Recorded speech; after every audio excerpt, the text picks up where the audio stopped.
and an okay performance. No, I want to have greatness out there. We got to look ourselves in the mirror and see where we can get better and come out flying on Thursday.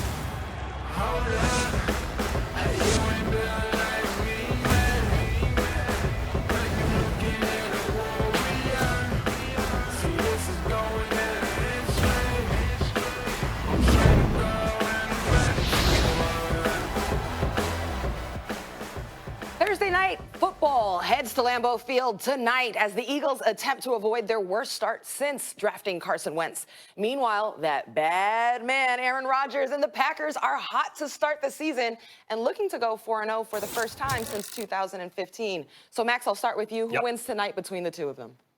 Packers win. Look, I know why people would look at Thursday night so far and say, wait a minute, the road team won 2 of those games.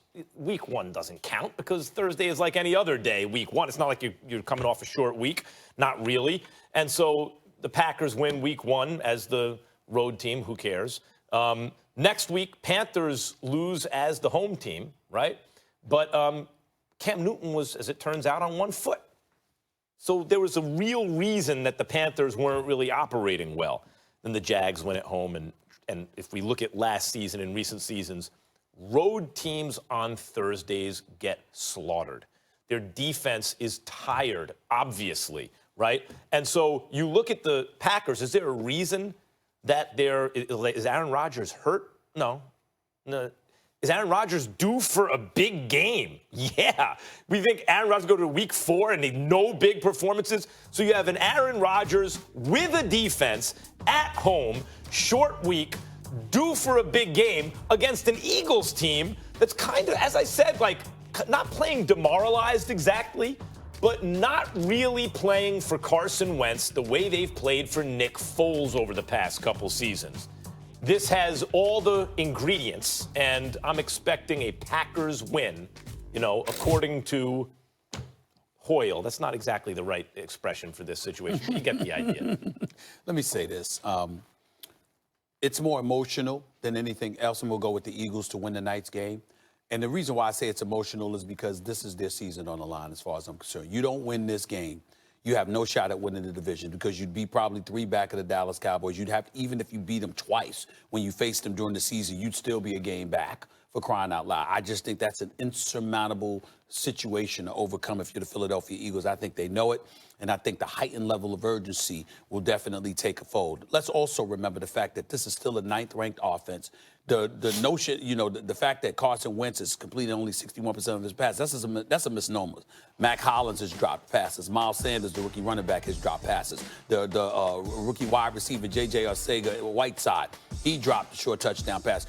2 games, 2 drop passes separate victory from defeat. Okay, and so when you look at the multitude of individuals dropping passes, along with the fact that Deshaun Jackson is out, Nelson Aguilar, he's been there. He's dropped some passes as well. You got Alshon Jeffrey. He's been out with a calf. He's coming back. So I'm looking at it from the standpoint, Jeffrey's back. Aguilar's still there. Zach Ertz, he was supposed to be shining. Obviously, you're going to go deep with Deshaun Jackson. You spread the underneath for, leave it wide open for him. Deshaun Jackson's not there, so it's a little bit harder. But this is a brother that still caught 116 passes last year without a deep threat for the Philadelphia Eagles. So the way I look at it, you're going into Green Bay. I'm not saying that their defense is not good because we know their defense is significantly better than it has been in the past because one of the top 2 ranked defenses in the NFL right now.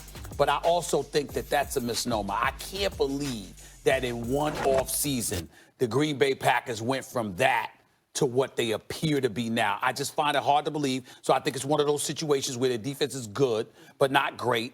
I think Carson Wentz could potentially expose them.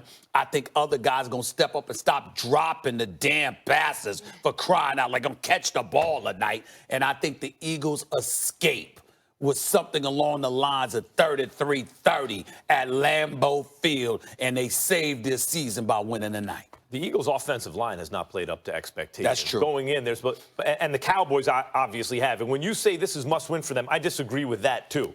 I don't know that the Cowboys are going to go into New Orleans and come out with a win just because Bridgewater's the quarterback. Bridgewater's a solid quarterback. That's right. I love me some Taysom Hill. And on top of that, the Saints have a good run defense. So that could be a win. It could be that even if the Eagles lose, they're 2 back of the Cowboys, and they can go on a run because they're a very talented team. You bring up the receiving corps. The interesting thing about the Eagles is at skills positions, other than Ertz, who's the tight end, they have a lot of good receivers. Do they have a great receiver?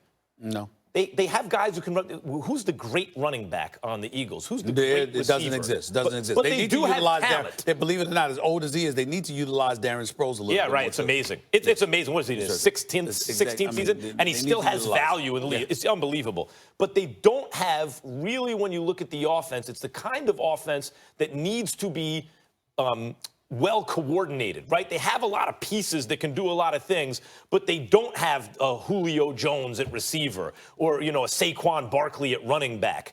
It's just not that kind of offense. So when they're a little discombobulated, especially coming off the short week, I do not expect them to put up 30 points. Well, listen, and you point out the O-line could be better. You've pointed out, hey, the receivers have dropped balls and passes. So how much running back. So how much are you willing to put on Carson Wentz? How much is on the line for him in this game and how you perceive him? Listen, he needs to protect himself a little bit better. Sometimes he's running with the football. I saw a couple of times where he actually got down. I was happy about that, but he needs to do that with more regularity and recognize the fact that there is no Nick Foles backing him up. The urgency is on him. It's his franchise. He's the guy that gave $107 million, $109 million, whichever one it was, in guaranteed dollars. Show up and handle your business and stay safe. Outside of that, these guys have got to help him by passing, about catching the football. You can't have guys dropping passes and fumbling the football all over the place, especially against Aaron Rodgers, because you can't give him too many chances at the apple. I don't give a damn how much their offense has struggled in the first 3 games or so. Let me tell you something right now. This is Aaron freaking Rodgers. He's a bad brother. You cannot do that with him. I thought that 2 quarterbacks facing enormous pressure coming into this season were these 2 guys. Aaron Rodgers, okay, now you got a new coach. How's it going to work out now? And then little did I know the defense would play like this. You were arguing yesterday that puts more pressure on him. Over the long haul, I agree. Game for game, maybe he has to do less now. But on it to be successful, maybe it'll help him play within a system better. But in the over the long haul, yeah, you have a defense too. And Carson Wentz, dude, you made the Super Bowl, but you won the Super Bowl without you. You made a playoff run once you went down. Enormous pressure. But this matchup in a parallel universe is bigger than it is in this one because Patrick Mahomes exists. If Patrick Mahomes didn't exist, to me, this would be Aaron Rodgers, the most talented guy I've ever seen at the position, versus the guy who maybe could replace him on that list, going forward. Carson Wentz could be the next guy, wow, he's just more talented, bigger, stronger, faster, with an arm, or at least that, maybe not bigger, stronger, faster, but of all the guys his size who can run like him, etc., who has all those characteristics at that level, pitched that high. That's not really a potential changing of the guard or passing of the torch type game because Mahomes exists. To me, it diminishes it a little bit. Well, I don't think it diminishes it at all because you're talking about Aaron Rodgers. Just because you have somebody that's otherworldly and so phenomenal doesn't take away from the greatness of others that are his contemporaries. Aaron Rodgers is Aaron freaking Rodgers. And when you look at the Eagles, it's the NFC East by virtue of the fact that it forces you to talk about the Cowboys, the Giants, etc. That makes it compelling as well. So I'm looking forward to it. All right, guys, we're going to take a break from this, and coming up, we're going to pivot into some basketball talk, all right? For the first time, LeBron criticizing Cleveland Browns quarterback Baker Mayfield on Get Up this Monday, and then Baker clapped back at him with a subtle jab of his own. Guys, is it fair to call Baker Mayfield overrated, Stephen A? Yes, it is.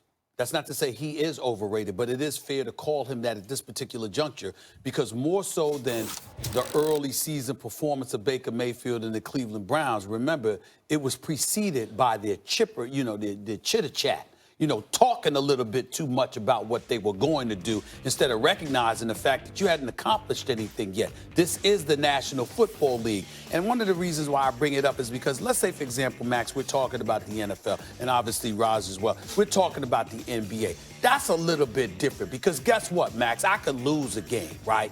But I could still drop 40 or 50 on you. I could bust your you-know-what, and everybody will know even in a loss. And in the process of it, guess what? The likelihood is I'm going to live another day to see you. You could get your chest caved in. You could get your knees shattered. You could get your knocked upside your head to the point where concussion protocol is a perpetual thing. See that tent? That tent. That's right. In the game of football, You can't be chatting like that before you accomplished anything. And there was a lot of that going on.